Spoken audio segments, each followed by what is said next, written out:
I'm Glenn Cooper. I'm Senior Director of Business Development and Strategic Partnerships at Universal Music. I work across all of our frontline labels in the UK. My role is broadly innovation, to look at new opportunities for the business and also to try and solve problems for the business. I'm Victoria Cruz, and I'm part of the Global Business Development and Digital Strategy team based in the Sony offices in London. The primary focus of my team is to ensure that we maximize our partnerships, which range from the major digital distribution services down to early-stage music startups. So I'm Adrian Pope. I'm Chief Digital Officer at a company called PIAS. We were founded in 1982. And essentially we're one of the largest independent music companies. We're a global organisation. We've got offices around the world. My remit revolves around both licensing conversations in terms of the commercial relationships we might have with the routes to market. It looks at insights and data and analysis and how we process and manage those kind of things. I'm Scott Cohen. I'm the Chief Innovation Officer for Recorded Music at Warner Music Group. I work with the executive team at Warner Music. We look at what's going to be the future in terms of technology and what things we need to do today to prepare for the future.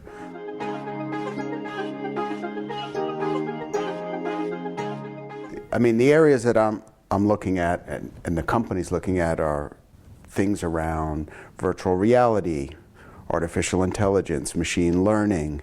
Gaming is a really big part of the near-term future. Voice and how we're going to interact with consumers that don't see anything anymore. They're just searching for voice. So there's a rich world of problems that need to be solved for the music industry around the coming tech. To innovate within our new and growing podcasting department, any kind of service that could innovate with how we work with artists and how our labels serve our artists and build efficiencies within our labels, as well as anything with like data and analytics in order to grow efficiencies there and drive insights faster. On a very, very broad scale, aside from content licensing, my team looks to drive incremental revenue with digital services. Specifically in the startup space, we've been talking to services that include karaoke, VR, AR, digital fitness, music learning, language learning, UGC, as well as just how to manipulate STEM content as well. One of the things that excites me is speech and speech recognition through AI and interactive speakers, obviously, will come up, I'm sure, all the time in this. But the technology itself has still got a little ways to go in terms of how much you can interact with it. And there are also challenges that relate to that in terms of, from the industry perspective, how do we capture data and provide data, metadata, back to those systems so that we get good search returns.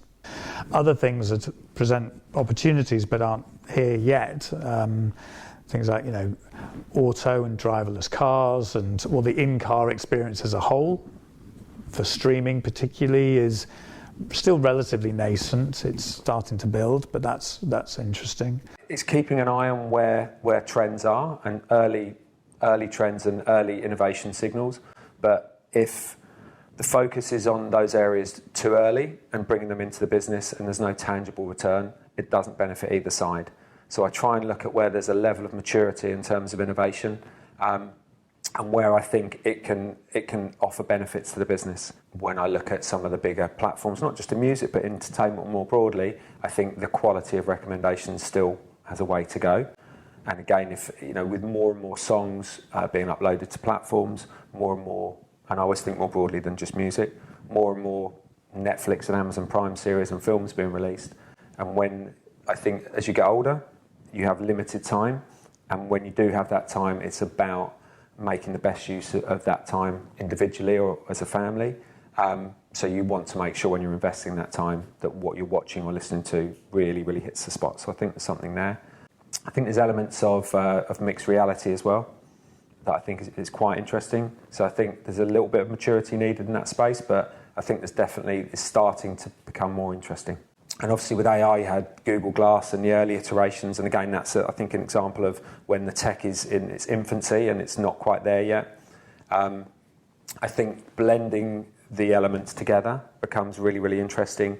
When you look at the potential of businesses like Magic Leap, again, once that starts to reach maturity, it's still very, very early. That becomes very interesting. And again, I think with the evolution of spatial audio, that's getting very interesting with the Bose AR lenses. There's a lot of interesting pieces out there that are starting to, you bring a lot of those elements together, and it starts to become a more interesting consumer proposition. It's through Abbey Road Red and discovering a startup called Broomex, who developed the world's first VR projector. It turned me from a naysayer into a believer in terms of the potential of that shared experience. I look at S-curves, if you like, and what products and technologies are evolving, where they're in that evolution scale, and at what point are they evolved to the extent that it's time to pour rocket fuel on them and everybody's sort of getting involved in them. So I tend to plot technologies as they emerge in that sort of context. Does the technology work? Is there a product or market fit? And if so, then is it now evolved to the extent that it's time for everybody to embrace it and move forwards? You know, when we're looking at a pure startup around music tech, one of the things we're not expecting is them to solve every problem in the world and be this massive new thing that's going to completely revolutionize how people listen, consume, and pay for music. That's not what we're looking for. We're looking for companies that can stay a half a step ahead or one step ahead and solve a single problem. They don't have to solve everything. So if it's in gaming or VR or voice, just tell me one thing you do and go really deep. You don't have to solve everything around voice recognition.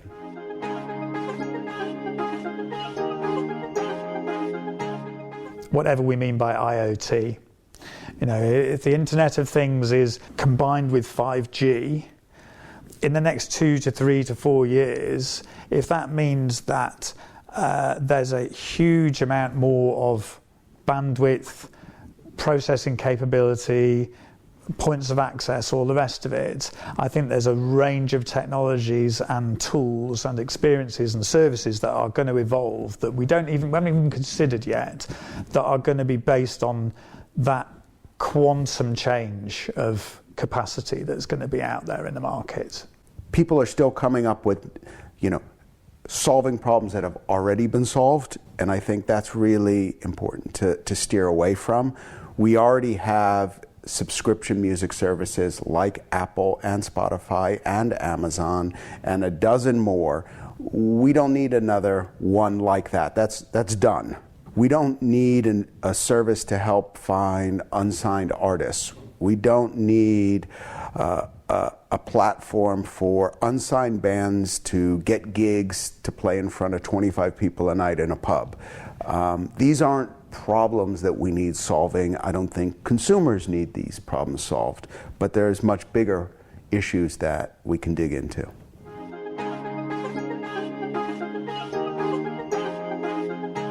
I mean, if I'm going to take a startup seriously, I mean, first they have to understand the music industry.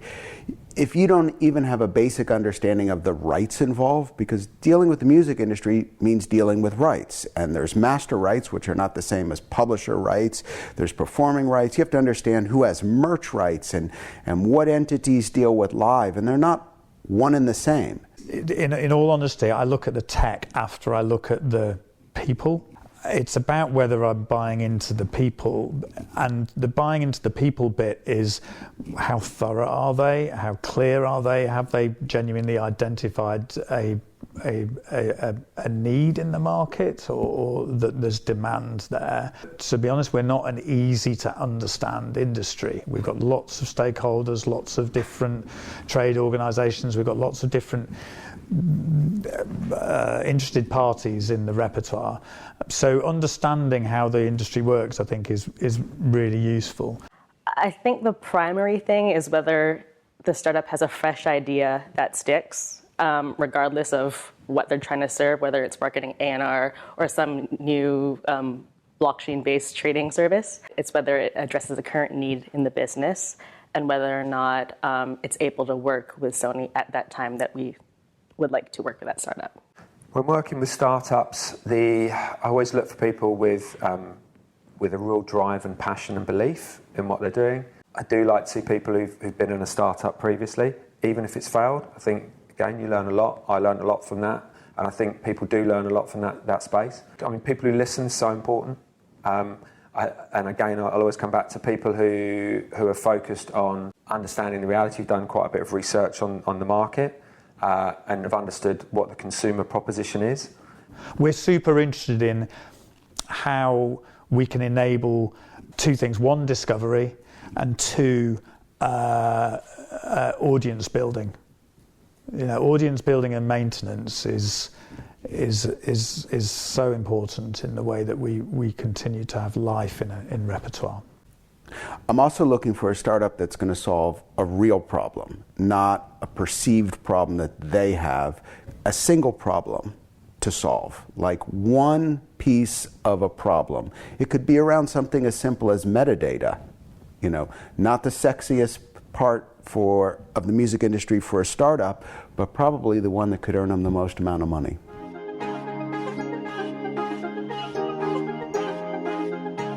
It's really simple how we work with startups, because it's in every possible way you could imagine. Sometimes we just acquire them. Sometimes we invest in them. Sometimes we use them in terms of we license their technology. We license technology and bring it into our company, or we license content to them. And actually, I'm trying to make it as easy as possible for startups to work with us, so that we're really happy now to do pilot programs, or proof of concepts, and say, here's a data set, go work with this, or here's some content, go work with this, and then come back and show us the results. I'd have to say it's probably easier than ever to work with us today. So the main two ways that I personally, through my role, work with startups, primarily through Abbey Road Red, our tech incubator. I'm a board member, and I'm also a mentor as part of the program. So I work with the startups that come through that program. I've also personally, which touches on the other side of the role, met a couple of startups that I've actually brought onto the program as well, or put forward. Anyone who comes on the program, there's always a board meeting and a vote, and there's a really interesting collective of people around the business. So there's diverse views across the business. With regards to my day-to-day role, if anyone, it's completely open. So some through my external network, I'll get recommendations of startups through. I do some mentoring at Sonar Plus D for the last 2 years. I've mentored there. Also recommendations from the label teams. Literally I guess I'm the first point of entry for startups and innovation within the UK business. People will come in and see me. I'll have an initial meeting with them, work out where I think the opportunity lies and whether it's the right point to start working with us.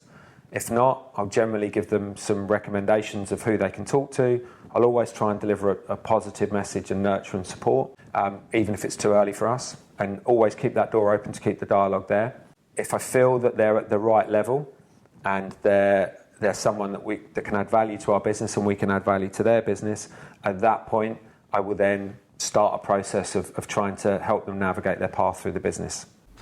You've got sort of two kinds, if you like, of solution. You've got your quick, we've got a marketing initiative or whatever it is, we want to go and create a lens, we want to go and create something, and in that case we go out to a network, I suppose, of developers or a community, and I think whether it's through Slack groups or whether it's through publications like Music Ally, or whether it's through any number, there's a reasonably established range of people that you go and discover, of be able to find a solution to a problem, if you like. So those are relatively sort of short term. We need this, can you do it? Yes, there you go, commission, move on. If it's more of a sort of a system based solution, that and procurement and tendering and all of that process, I think that's much harder. Our industry isn't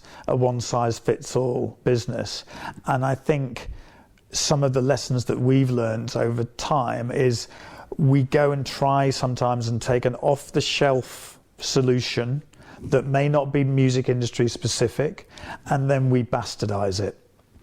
And you've got that approach, or you've got, okay, we need to invest heavily internally in our own skills so that we can build our own stuff ourselves, or we do a combination, if you like. We say, okay, we'll find a partner that can get us 6/10 of the way down the track, but we will then take that responsibility over for it. We'll own the code, we'll maintain it, and we'll develop it. It's challenging to find companies that are prepared, tech companies that are prepared to go through that iterative process of creating a solution to a system problem, if you like. Rough and ready creative solution or marketing initiative, you can find that generally, and that's quite exciting and rough and ready, and the bigger ones are more challenging. So I think there's been lots of lessons learned over the last 20 years in how tech and music companies talk to one another. When they're developing products, there's more of a dialogue that's going on between engineers and the product development side and the industry than there was 10 years ago.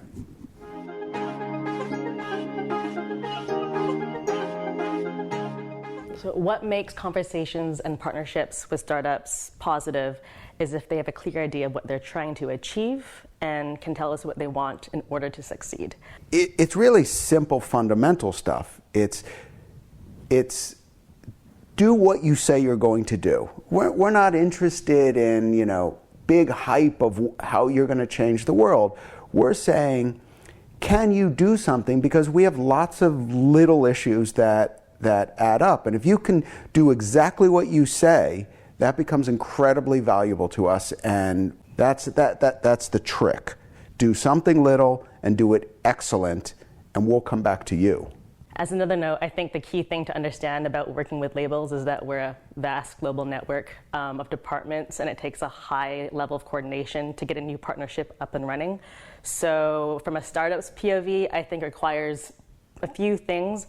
One, admittedly, is like a financial runway over the course of negotiations as well as the term, because things always kind of go maybe differently than expected.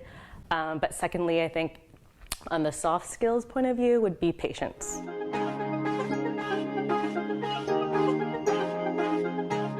The advice we give is not personal. It's advice from experience of understanding the rights around the music business, but also the nature of relationships with management and artists and everything around that, and commercial elements.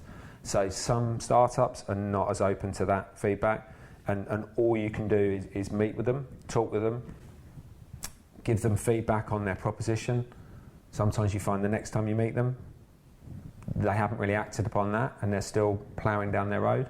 And in that case, I would always still do all I can to support them. But if you feel that they're heading literally down a no-through road, a blind alley, you can only advise them on that. I've seen a lot of companies already coming in, and it sounds super exciting, and then you realize they haven't actually built the tech. So now they wasted an hour of a meeting. We've gone through contract negotiations, and when it's about to start some test with them, you realize, well, they haven't built it yet, but they're going to build it, or they can't really do everything. It's like, if you had just told us that at the start, we would have done a pilot with you just on what you can do. But once you overpromise, it's almost like we can't trust you in the future. We won't keep working with you. We just go, that was a failed test, done.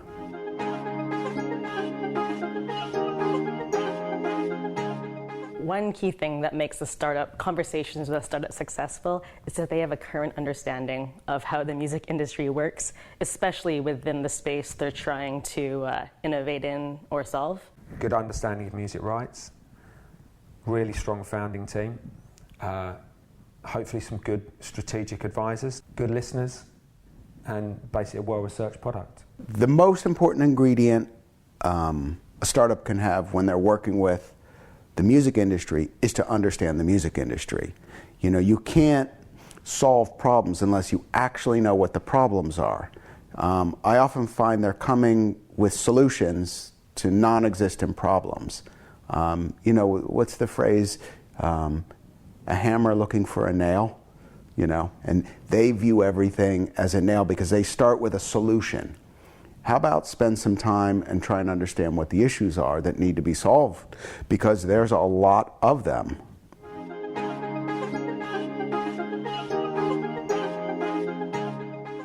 If you don't have the network, the contact list to get into the door, well, I have to say I'm super open. I respond to every message I get, 100%.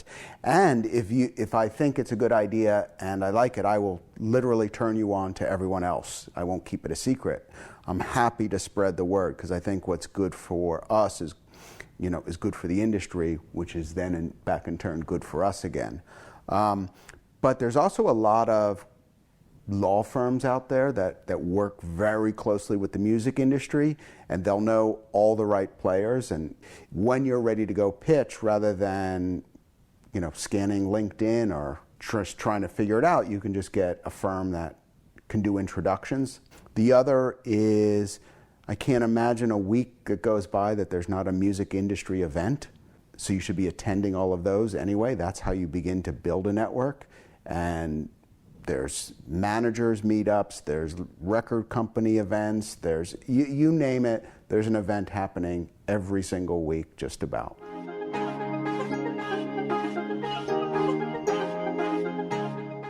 As I say, it is. I mean, we're a people business, and I think tech is a people business, actually. I think it's often misconceived that it's just about the code and the la la la la la. It's not. It's about communication, profoundly about communication. And so you need to be very sort of open with each other about what's the balance of the relationship, what's the ask of each other, what's the resource that we're prepared to both put into it. Do we believe in it? And and then you develop a relationship. I think the biggest mistake that could be made is, it's very simple, it's like come to a meeting unprepared and then don't listen to feedback. And that's across the board, whether or not they're like a multi-million-dollar company or early stage startup. It really is about the right time. If you're coming in too early and it is too blue sky, if you're looking at our labels and artists engaging, there have to be tangible upsides for them. And again, not just the PR story.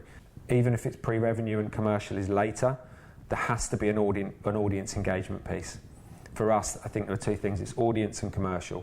And especially when we're looking at emerging artists, which is our lifeblood and a priority for our business, even if it's not commercial upside, then the fact that it can introduce new audiences, engage new audiences, is incredibly important. So it's if you're coming in with an early concept, you can't deliver tangible audiences yet, there's no commercial upside, then it's probably stepping away and thinking about that. Some startups will come in, even if we're working with them, and literally want to walk straight in front of the labels. And sometimes that's the challenge with Abbey Road Red and a 6-month incubation. It's like, no, let's work with you to really refine and define your proposition so that 4 or 5 months in, we will get you in front of the labels. Because if you go in once and the proposition isn't right, everyone's busy, everyone's very, very busy in terms of their day job.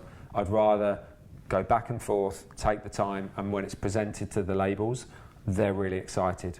I think startups should be knowledgeable about the music business. And I'm really specific about the music business. If you're going to be a startup in the music business, you have to understand how it works behind the scenes. That's the only way you're going to be able to deliver solutions. And you need to start talking with people inside the industry today so you really get your head around how it works and be willing to adjust to say, oh, I thought it was this way. Turns out it's another way, so I need to fix it. If you're a startup and you want to understand how the music business works, why not get a job in the music business? 3 months internship, 6 months. Just be it a record company or a management company or a booking agency or a publisher. Just get in there and see what they do. And with your tech head on, go, wow, I can fix a lot of stuff. I can understand it.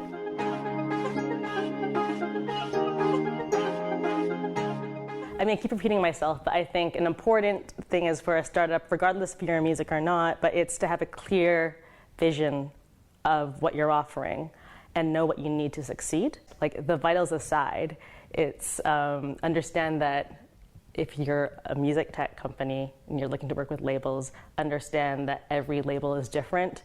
And once you know what you're doing and know what you want, ask for that. Basically, ask questions, understand who you're talking to in order to understand what that person can give you. And then if they can't give you what you want, they will not move you, but introduce you to somebody who can hopefully make something happen for you instead. One of the pieces of advice I could give would be have some patience.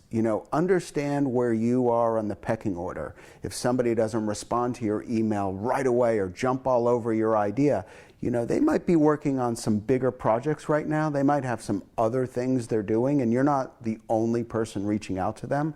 So you have to be a little patient. Go back.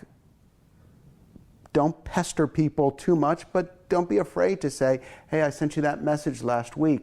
Just following up, did you get it? And understand your position in the world, and you'll work your way up the food chain slowly. Be early.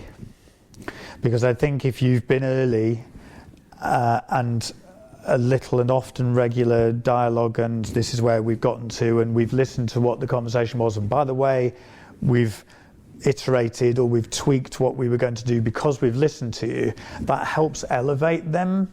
If there's one key takeaway, it is understanding music rights.